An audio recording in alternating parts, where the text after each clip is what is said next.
Everyone, thank you so much for joining us for this edition of Talking Kids Health. I'm Beatrice Canals. Joining us today is Dr. Thomas Errico. He is a renowned pediatric spinal surgeon and a fairly new member of the Nicholas Children's Hospital's team and the Center for Spinal Disorders. Doctor, thank you so much for being with us today. It's my pleasure. We're here to discuss primarily scoliosis. It's a condition that unfortunately affects so many children in our community. Now, we brought up this topic in June because it was Scoliosis Awareness Month, rather. We decided to bring it back once again because it does affect so many children and because I believe extra special is not only do we have a doctor here, a surgeon that has so much experience, but has experience as a parent as well, which is unique and I think could bring us some really valuable information. Doctor, tell us about your daughter's condition. When was she diagnosed and how did that diagnosis come about? Well, I think her mom and I always knew she had a risk for having scoliosis because her mother had scoliosis and actually had surgery for it when she was a child. So we sort of kept a close eye on her, and there's nothing like a mother's eye to keep on her daughter. And it became apparent at some point that she started to develop some asymmetry in her back, which is usually the first sign that either a parent or a pediatrician may notice, especially when they bend forward. Frequently it gets picked up in the summer when people are in bathing suits and you see the little more form-fitting outfits. And I sort of took an eyeball at her. I'm an experienced spine surgeon. I said, yes, this is of concern. And the first thing I did, I said, well, I'm not treating her. We're going to get a colleague of mine to treat her. Smart. And sent her to a trusted colleague to take over the care. And but that was interesting because now I became the parent, and I've dealt with so many parents on this issue, and so now I'm on the other side of the equation, and saw all the things coming. Curve is getting a little worse. Should we consider putting her in a brace? And while I'd had prescribed countless braces for countless children and parents, I'd never done so for my daughter, nor saw the effects of her sleeping with it, living with it, coming to breakfast in it. So that was a very different, sort of brought me full circle. I think it's wonderful. It must be wonderful in that I imagine after that experience, would you say it changed you as a doctor perhaps, the way that you are able to give now true perspective to the parents? You're not just talking the talk, but you've actually walked the walk as well. Well, one of the things that I noticed was that, from the moment that she went into the brace, and then as she started wearing it, and she was always particularly, compunctual about using it as prescribed, that I noticed right away that she started to look better. And I'm saying, wow, this is starting to work. And we went in for an x-ray, and it had not gotten worse, but it had really not changed all that much. But she looked so much better, and I started to get the appreciation for the fact that we're not just treating the child's spine when we put them in a brace. Yeah. We're treating their whole body, their rib cage, and we're kind of molding them.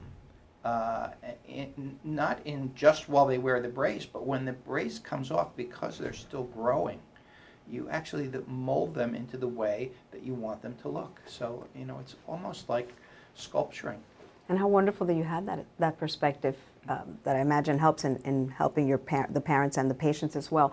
So when we talk about the treatments, you mentioned bracing. What are the different treatment options available here at Nicholas Children's Hospital? Well, we have everything that you could possibly offer. I think the most significant advance is over the years of treatment, a child will normally require a number of images of their spine.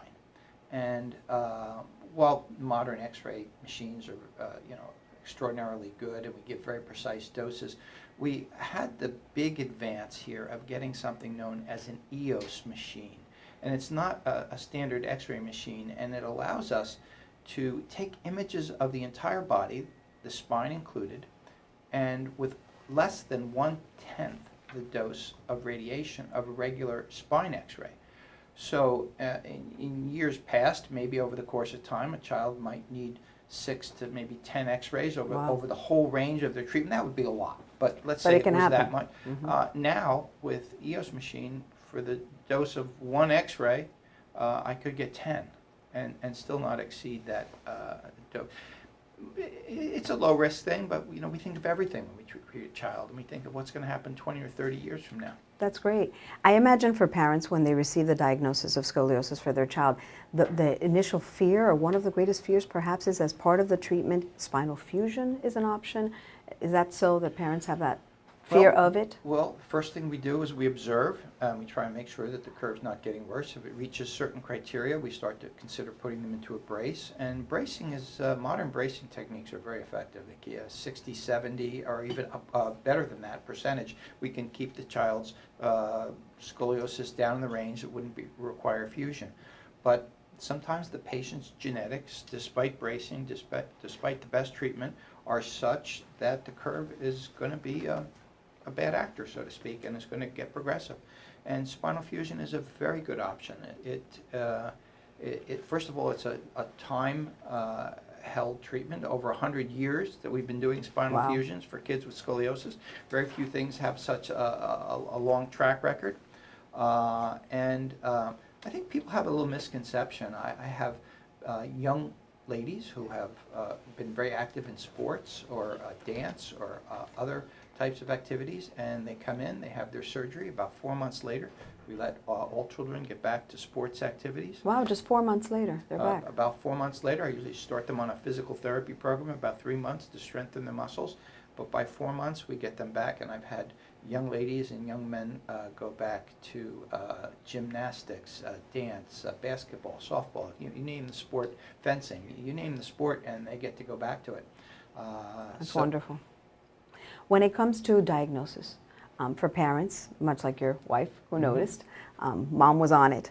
If they think, what should they be looking for that might indicate scoliosis, so that then they can go to their pediatrician? First of all, the pediatricians themselves will look for this on their own, and the pediatricians, they have remarkable eyes. The low index of suspicion. I see lots of children who come from the pediatrician, and I say, oh, I noticed that there is some asymmetry either in their waistline or their shoulders, or perhaps their shoulder blades when they bend forward. And very often it's not a problem. And I'm happy to see them and reassure the parents that, listen, it's some asymmetry to your spine, but it's not a bad scoliosis. But certainly any parent who sees their child and sees that their waistline is, it's straighter on one side and more indented on the other side, or their shoulders one shoulder seems to be higher. Now, countless kids love to assume every posture in the world, and so they, maybe when they're, playing their computer games or talking on their friends, their spines may not be straight. Our spines are not straight every moment or every time, and I never met a parent of a teenage child who thought their child had good posture. Sitting up straight at all times, yes. So I try and settle some of those posture arguments and when they come in to see me. But those are the principal warning signs for a parent or pediatrician to send the kids in. We love to see them, even if it's nothing. Just better to be safe than sorry. Exactly. And early detection really does make a difference when it comes to this condition, right? The younger they are and the more growth they have left, if we detect curves, that's when non-operative treatments can be most successful. Now, when we talk about the team here at Nicholas Children's Hospital, for pretty much every department, and I do love this, there truly is a team approach. It's so with the spinal team as well, correct? Listen, they have a long tradition of treating scoliosis here. My first connection to Nicholas Hospital was over 20 years ago, coming here to spend 2 days watching some new technique in spinal instrumentation.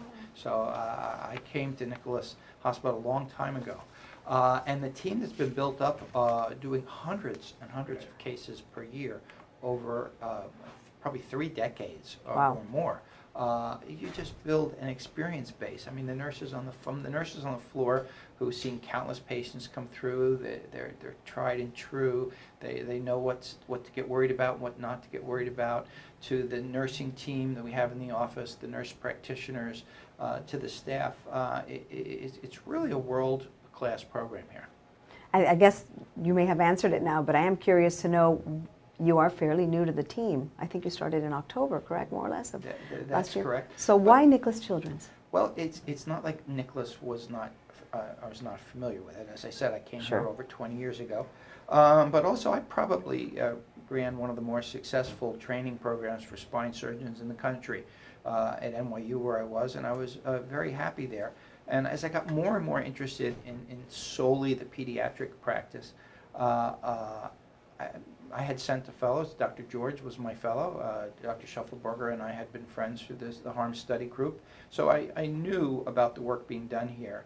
And when it became obvious that they needed another person, and I thought, wow, it's a world-class place. I'm in a world-class place, but this will be solely pediatrics.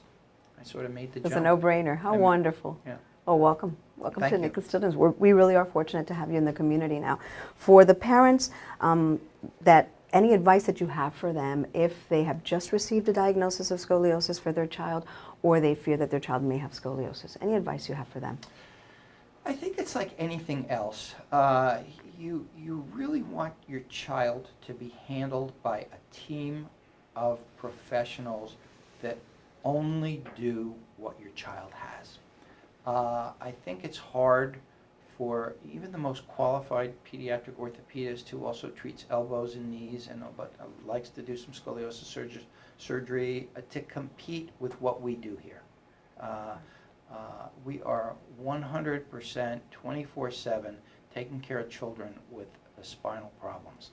I don't have to get distracted by knowing what's latest in hip surgery or elbow surgery. I can concentrate 110% on exactly what the parent's child has. That's wonderful, and after having gone through it yourself, Exactly. you have the expertise of being a parent who went through it as well. So, Doctor, thank you so much for joining us. Thank you for giving us this valuable information on scoliosis. And again, we are fortunate to have you here at Nicholas Children's Hospital. It's a pleasure to be here.